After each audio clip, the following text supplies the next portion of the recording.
Bismillahirrahmanirrahim. Assalamualaikum warahmatullahi wabarakatuh.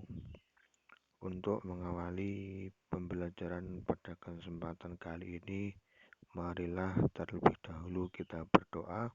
Berdoa mulai.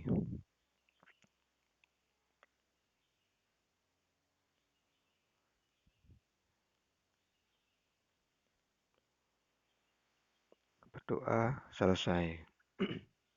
Oke, anak-anakku sekalian, siswa-siswi SMPN 1 Badekan kelas 7. Kali ini kita sudah memasuki bab kelima, pertemuan yang ke-1. Untuk sebelum kita masuk ke dalam pembelajaran, pertama saya ingatkan tetap selalu menjaga protokol kesehatan.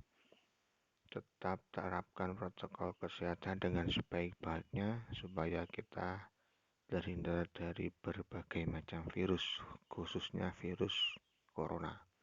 Oke anak-anak, sebelum masuk silakan kalian absen terlebih dahulu ya. Absen sudah saya share di grup WA PAI. Oke, ya langsung saja ya kita masuk ke dalam materi. Materi kelima, materi bab 5 pertemuan pertama. Ya, ini kita akan belajar sedikit saja tentang sejarah. Ya, kalau sebelumnya kita sudah belajar tentang fikih minggu yang lalu, dan pertemuan 1 2 ya kita belajar akidah akhlak. Saat ini kita mulai belajar tentang sebuah sejarah ya. Yang pertama, kondisi bangsa Arab sebelum Islam datang ya. Arab sebelum Islam datang, kondisinya bagaimana? Kondisinya adalah warga Arab saat itu mengikuti ajaran Nabi Ismail yang dibawakan dari ayahnya Nabi Ismail, yaitu Nabi Ibrahim alaihissalam. Pada saat itu penduduk bangsa Arab semuanya sudah beribadah kepada Allah dan mentauhidkannya. Nah, artinya mereka harus ibadah. Baik sebenarnya, sudah baik, sudah mengikuti ajaran Nabi Ismail. Namun ya, selang berjalannya waktu, datang seseorang yang bernama Amru bin Luhai, pimpinan Bani Khuza'ah, dengan membawa berhala Hubal dan ditempatkan di tengah Ka'bah dan menyeru penduduk Makkah untuk menyekutukan Allah. Penduduk Makkah sudah mulai menyekutukan Allah dan bertambahlah berhala, yaitu berhala Manat, Lata, dan Uzza. Kemusyrikan merajalela dan kemaksiatan merajalela, dan masa ini dinamakan zaman jahiliyah. Ini sekilasnya begitu ya. Waktu itu sebelumnya penduduk bangsa Arab itu sudah beribadah kepada Allah, sudah mentauhidkan Allah. Tapi berjalannya waktu, dengan datangnya seorang Amr bin Luhai itu tadi yang membawa berhala, maka penduduk Arab satu persatu berlahan mulai menyekutukan Allah dan menyembah berhala yang dibawa oleh Amr bin Luhai itu tadi. Nah, ketika itu sudah mulai terjadi ya, sudah menyekutukan Allah itu semakin banyak seperti itu, maka disitulah kemusyrikan dan kemaksiatan merajalela. Kemaksiatan terjadi di mana. Nah, disitulah tahun-tahun itulah dinamakan dengan zaman jahiliyah atau zaman kebodohan. Nah, dalam kondisi bangsa Arab yang masih jahiliyah itu tadi, yang masih dalam kondisi jahiliyah, maka lahirlah seorang nabi ya, yaitu bernama Nabi Muhammad Shallallahu Alaihi Wasallam. Tepat lahir pada hari Senin 12 Rabiul Awal atau ketepatan 20 April 571 Masehi. Nabi Muhammad lahir pada hari Senin 12 Rabiul Awal dari Bani Hasyim. Ayahnya bernama Abdullah bin Abdul Muthalib. Ayahnya Nabi Muhammad itu sudah wafat ketika Nabi Muhammad masih dalam kandungan berusia 2 bulan. Ya, Nabi Muhammad berusia 2 bulan di kandungan, ayahnya yang bernama Abdullah itu sudah wafat. Artinya ketika Nabi lahir, Nabi sudah dalam kondisi yatim. Baru kemudian setelah lahir, Nabi Muhammad disusui oleh seorang yang bernama Halimatus Sa'diyah. Ya memang karena tradisi orang Arab ya seperti itu. Ketika ada bayi lahir itu biasanya disusui oleh seseorang di perdesaan.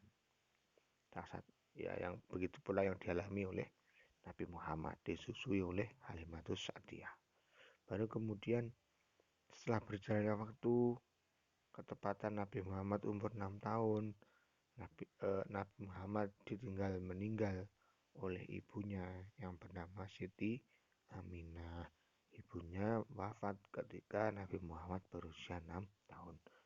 Ya, setelah ibunya wafat itu tadi, ya Nabi Muhammad kemudian diasuh atau diikut bersama dengan kakeknya Nabi Muhammad, kakek dari ayah, yaitu Abdul Muthalib.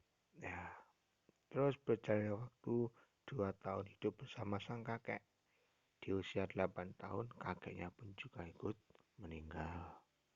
Nah, setelah kakeknya meninggal karena tidak ada yang mengasuh, maka kemudian Nabi Muhammad di usia 8 tahun diasuh oleh pamannya yang bernama Abu Thalib, itu paman dari ayah.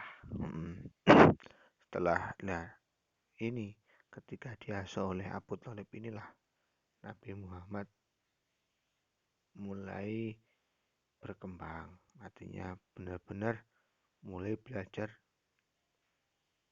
mengalami kehidupan yang sesungguhnya. Nabi Muhammad diajak bekerja oleh pamannya, diajak menggembala oleh pamannya supaya bisa menghidupi dirinya. Nah, baru kemudian usia 12 tahun Nabi Muhammad diajak berdagang oleh pamannya, belajar berdagang dengan pamannya itu tadi Abu Thalib. Baru kemudian usia 25 tahun Nabi Muhammad mulai berdagang sendiri.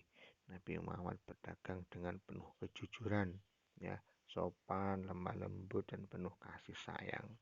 Artinya kepada pelanggan, kepada pembeli, Nabi itu selalu berkata jujur, tidak pernah bohong berkaitan dengan dagangannya. Tuh. Terus di usia 25 tahun ini juga Nabi Muhammad bertemu dengan seorang wanita yang bernama Siti Khadijah, ya, perempuan kaya raya yang kemudian menikah dengan Nabi Muhammad. Saat itu Nabi Muhammad berusia 25 tahun, sedangkan Siti Khadijah berusia 40 tahun. Nah, kemudian Nabi dikaruniai 7 anak, 3 laki-laki, 4 perempuan, yang bernama Ibrahim, Qasim, Abdullah, Zainab, Ruqayyah, Ummu Kulsum, dan Fatimah. Nah, terus berjalannya waktu ketika tepat Nabi Muhammad berusia 40 tahun, tepatnya tanggal 17 Ramadan, Nabi Muhammad menerima wahyu dari Allah. Ya, ketika itu Nabi Muhammad uzlah mengasingkan diri di gua Hira. Cara bahasanya kalau orang Jawa mungkin semedi lah, ya, uzlah semedi di suatu tempat. Kemudian ketika itu datanglah malaikat Jibril, ya, datang malaikat Jibril menyampaikan wahyu pertama dari Allah, yaitu Quran surat Al-Alaq ayat 1 sampai 5. Nah, itu ya. Sementara itu ya anak-anak, sekilas tentang apa kisahnya Nabi mungkin sangat terbatas sekali, tidak bisa detail, tapi tidak masalah.